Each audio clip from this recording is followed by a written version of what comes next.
So when you picture Karl Marx, you probably think of, like, the bushy beard, right? Oh, definitely. The beard, the Communist Manifesto. Exactly. You immediately think of economics, class struggle, political revolution. Or that massive, imposing bust in Highgate Cemetery. Right. But you probably do not picture him beaking out over human sweat glands. No, probably not. Or the transition from apes to bipedal hominids, or, the biological mechanics of Charles Darwin's theories. Yeah, that's not exactly the standard textbook image of the guy. It really isn't.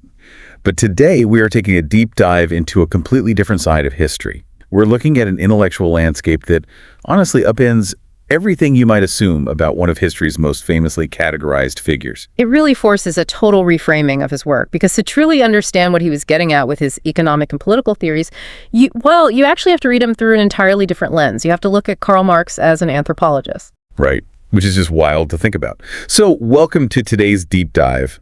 If you are the kind of person who loves to peel back the hidden layers behind well-known subjects, and we know you are in the right place. Absolutely. Our mission today is to explore this hidden anthropological framework. We're unpacking some excerpts from Thomas C Patterson's incredibly detailed book on Marx's anthropological roots. Which is such a great text. It really is.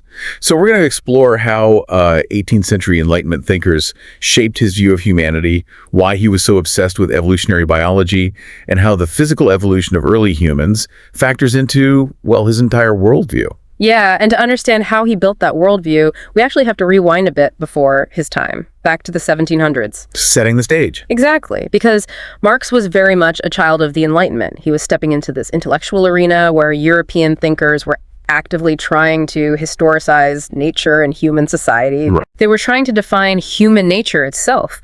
And there was this massive philosophical battle going on about whether that nature was fixed or fluid. Okay, I want to break down that battle because it really sets the stage for everything else we're going to talk about. Sure. On one side of this debate, you had the Scottish historical philosophers, people like Adam Smith and David Hume. And they fundamentally believed in an immutable, fixed human nature. Right. The idea that we just are the way we are. Exactly. Like Adam Smith famously argued that humans have this natural, inherent biological propensity to, quote, truck, barter, and exchange. Yeah, he viewed commerce and trade as an innate biological drive, much like breathing or eating. Wow. And because Smith saw this trait as permanently baked into our species, he believed society naturally progresses through these very specific, almost inevitable stages of subsistence. Okay, what do you mean by stages? Well, in his view, humanity starts with hunting, then we eventually figure out pastoralism, then we develop agriculture, and then inevitably we arrive at commercial society. The final form. Right, the environment changes, the tools change, but the core human operating system remains exactly the same throughout all those stages. Okay, but then, looking across the English Channel, you have Jean-Jacques Rousseau proposing something radically different. Very different. Rousseau argued that, yes, humans emerged from nature, but we actually possess the ability to change our own nature through our culture and our labor. He introduced this concept of perfectibility. Which is a fascinating concept because it doesn't mean becoming morally perfect, like flawless. Right. In Rousseau's terms, it actually means extreme adaptability. He argued that our behavior isn't fixed at birth. Instead, a modern civil society with its heavy focus on money, commerce, and, cutthroat competition was not some inevitable natural law. Or the final mature stage of human progress. Exactly. Rousseau saw it as merely a historically contingent phase. It was a specific environment we built, and worse, he felt it was a phase that actively alienated people from one another, rather than fulfilling some pre-programmed human destiny. Okay, so to put this in modern tech terms for you listening, it's like Adam Smith viewed human nature like a fixed hardware operating system. Oh, I'd like that. Right, like it's installed at the factory and it just runs more complex programs over time as society grows, but the base code never changes. Yeah. Whereas Rousseau saw human nature as open source code.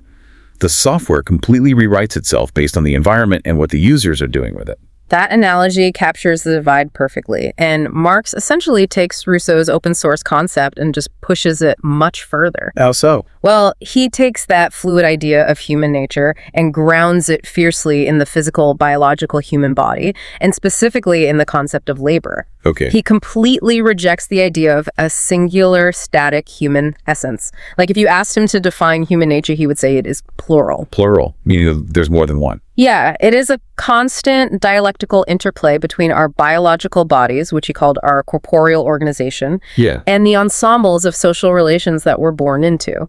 Okay, let's translate that academic phrasing real quick, because dialectical interplay can sound a bit dense. It's a mouthful for sure. It essentially means a two-way street, right? Yeah, think of it as a continuous feedback loop. Your physical body and your labor change the environment around you, but then that newly modified environment turns right around and changes your physical body and your social structures.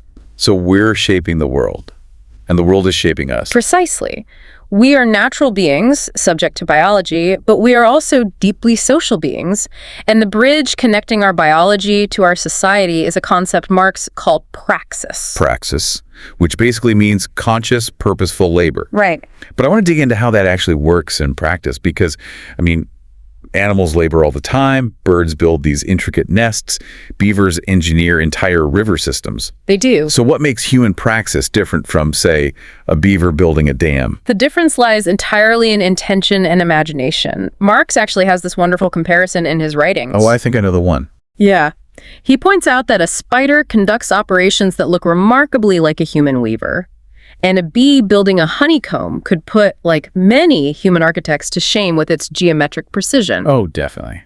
But what distinguishes the worst human architect from the best of bees is that the human architect builds the structure in their mind before they ever construct it in physical reality. Ah, so animals are operating on immediate physical need or just pure instinct, whereas humans project a future state. Exactly.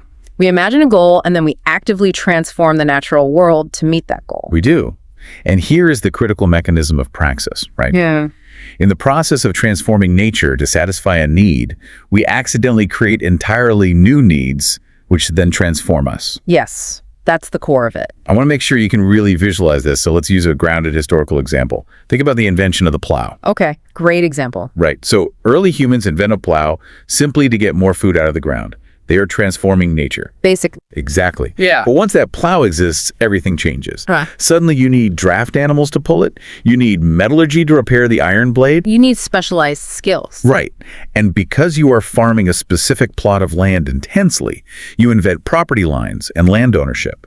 The tool didn't just move the dirt, it completely rewired human society, created new industries, and fundamentally changed how humans interact with each other. We literally rewrote our own open source code. That is praxis in a nutshell. The act of laboring changes the laborer. We produce our own history and, by extension, our own nature. But I have to pause here, because this idea creates a bit of a paradox, doesn't it? It can. Like, if I am entirely shaped by the social relations I'm born into and by the physical labor and tools of my specific era, how am I an individual? That is the big question. Right. If my consciousness is just a product of my environment, where does an original thought even come from? Doesn't this framework reduce us to mindless products, blindly executing the code of our historical epoch? It is a profound paradox, and honestly, it is one of the most common hurdles people face when reading his work. It can feel really claustrophobic to think your thoughts are merely products of your time. Yeah, no kidding. But Marx did not erase the individual. He simply redefined where individuality comes from. For him, you don't start as a fully formed, isolated individual who then just decides to enter into society. Okay. Individuality is something that is forged through the historical process and through friction with your environment. So the environment gives me the raw materials of my personality, but I'm still the one assembling them. Kind of. You acquire your specific consciousness through an ongoing dialogue between your subjective internal self and the objective social reality around you. I see. When you push against the world through your labor or your ideas, the world pushes back. It is in that specific, unique friction that your individuality is formed.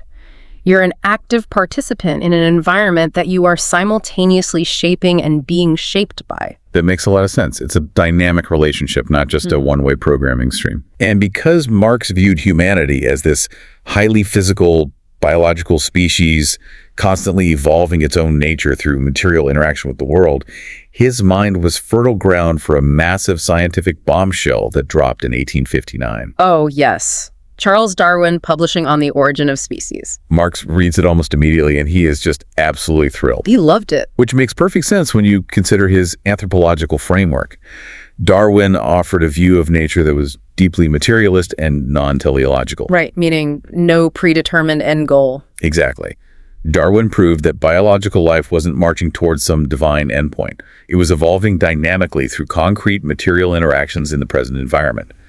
Marx saw Darwin's biology as the exact natural equivalent to his own views on human history. And that shared materialist worldview sparked a really fascinating intellectual leap for Marx's closest collaborator, Friedrich Engels. Oh, this is the 1876 essay, right? Yes. In 1876, Engels wrote this incredibly prescient essay titled "The Part Played by Labor in the Transition from Ape to Man." And context is so crucial here because in 1876, the field of paleoanthropology barely existed. Yeah, they had almost nothing to go on. The fossil record was practically empty. Scientists didn't have the bones or the DNA evidence we rely on today.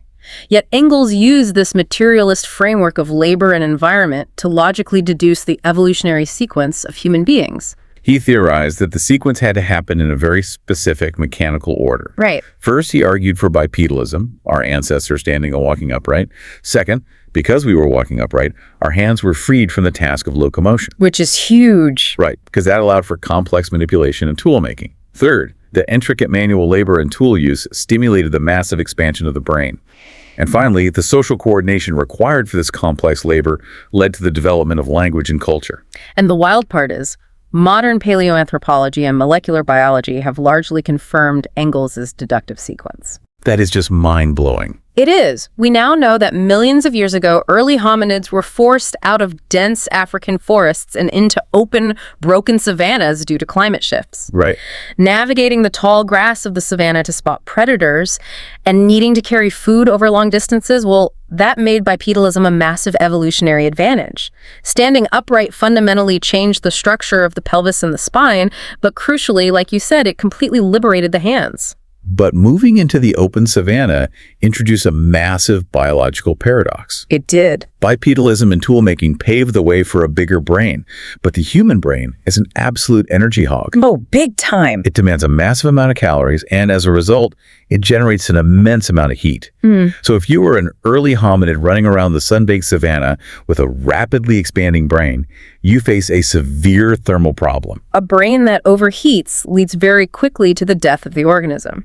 The biological structure literally cannot support the neurological processing power without a way to cool down. It is exactly like building a supercomputer. You can't just take a massive high-powered processor, the human brain, and cram it into a standard computer case without first upgrading the cooling fan system. Or the whole machine will just melt down. Literally melt down. Yeah. Before our ancestors could support the heat generated by a larger brain, our physical biology had to adapt in a highly specific way. And that adaptation was sweat. Humans evolved roughly 2 million acrine sweat glands spread across our entire bodies, and our body hair evolved into significantly smaller, finer shafts. Which is such a weird but amazing detail. It really is. We developed a highly efficient vascular and evaporative cooling system. That physical biological evolution in our corporeal organization was a hard, non-negotiable prerequisite. Without those 2 million sweat glands, the brain expansion that allowed for complex culture, intricate tool-making, and language literally could not have happened. It is a while to think that our capacity for poetry, philosophy, and space travel fundamentally relies on our ability to sweat efficiently. It's kind of humbling, honestly. Right, but it perfectly illustrates this idea that our physical bodies, our labor, and our material environment are completely intertwined. You cannot separate human culture from human biology. That synthesis of biology and society was revolutionary. However, we should note, while Marx and Engels embraced evolutionary biology to explain our deep history, they were deeply alarmed by how other thinkers in their era began weaponizing Darwin's ideas. Yeah, and looking back at the 1800s, it's fascinating and honestly disturbing to see how quickly this new science was co-opted. Absolutely. And just to be clear for you listening, we aren't taking any political sides here. We're just impartially reporting on the historical critiques that Marx and Engels aimed at 19th century capitalism. Exactly. We're just looking at the intellectual history.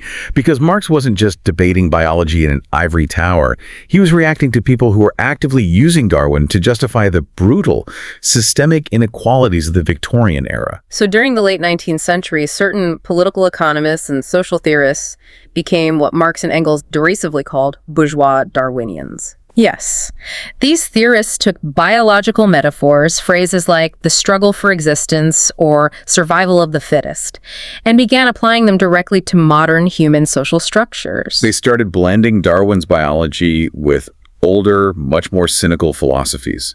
They brought in Thomas Hobbes, who famously described the natural state of humanity as war of all against all. A very bleak outlook. Very bleak. And Thomas Malthus, who argued that overpopulation and brutal scarcity were inescapable laws of nature. Right, and when you blend those ideas, you get a potent ideological weapon. You really do. These thinkers looked out at the staggering social inequality of 19th century capitalism, the extreme poverty, the dangerous and exploitative factory conditions, the massive wealth gap, and they argued that none of it was a failure of social organization. They just blamed nature. They claimed it was simply nature taking its course. The wealthy industrialists were the fittest, and the impoverished factory workers were simply losing the natural biological struggle for existence. They framed economic exploitation as an unchangeable law of nature. And Marx pushed back against this narrative with everything he had. Oh, fiercely. He argued that these thinkers were engaging in a massive intellectual projection. Like they weren't observing objective nature. They were observing the highly competitive cutthroat society of 19th century England, projecting those exact social dynamics onto the animal kingdom, and then pointing back to the animal kingdom to say, look, poverty and cutthroat competition are just natural biological laws. It was a brilliantly circular argument on the part of those theorists, and Marx saw right through it. He had a very sharp, biting observation about this exact phenomenon. What did he say? He wrote that it was, quote, remarkable how Darwin rediscovers among the beasts and plants the society of England with its division of labor, competition, and opening up of new markets. He's basically saying you are looking in a mirror, seeing your own reflection, and calling it a universal law of nature. That is the absolute core of his critique. Marx believed that the extreme competition and systemic inequality of his day were products of a specific historical epoch. They were features of a specific economic system, not an eternal, inescapable law of human biology. Which brings us to the practical takeaway for you, the listener. Because you might be wondering, why does understanding Marx as an anthropologist actually matter today? It matters because this 19th century debate is still happening right now. Exactly. The next time you're in a meeting, or watching a political debate, or having dinner with friends, and you hear someone dismiss a massive modern societal problem, whether it's greed, inequality, or war, by simply shrugging and saying, well, what can you do?